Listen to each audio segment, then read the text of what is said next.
Assalamualaikum warahmatullahi wabarakatuh. Perkenalkan, nama saya Ricky Romdani. Di sini saya akan menjelaskan tentang konsep dasar basis data dan SQL.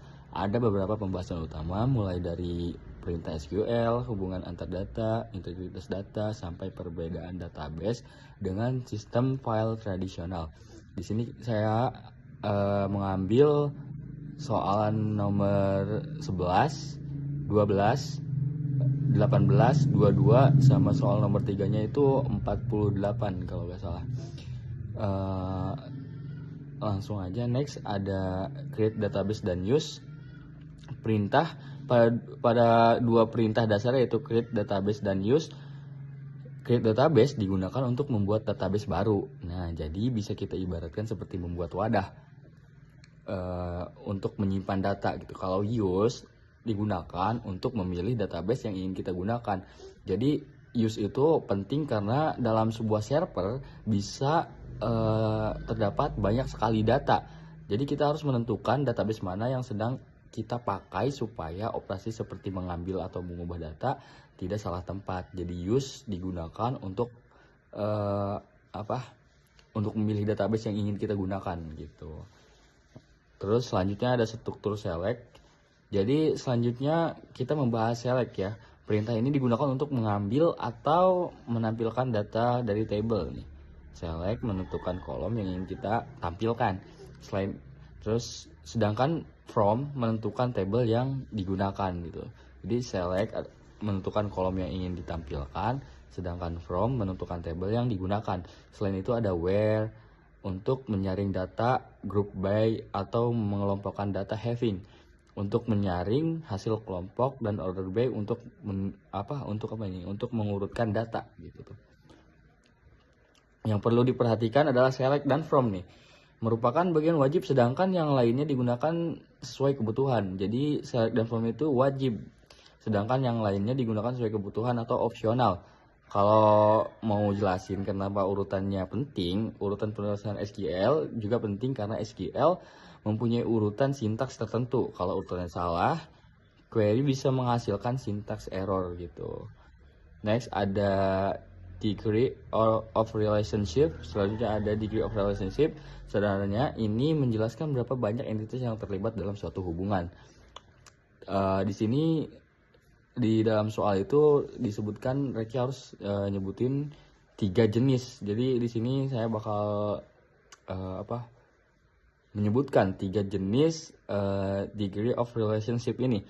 Yang pertama ada unary, yaitu suatu entitas berhubungan dengan dirinya sendiri. Contohnya seorang pegawai mengawasi pegawai lain, itu unary. Yang kedua ada binary atau binary, yaitu hubungan antara dua entitas. Contohnya mahasiswa mengambil mata kuliah, jadi mahasiswa sama mata kuliah gitu. Yang ketiga ada ternary, yaitu hubungan yang melibatkan 3 entitas sekaligus gitu teman-teman. Jadi ya gitu. Next ada entity integrity constraint ini. Jadi ada entity integrity constraint.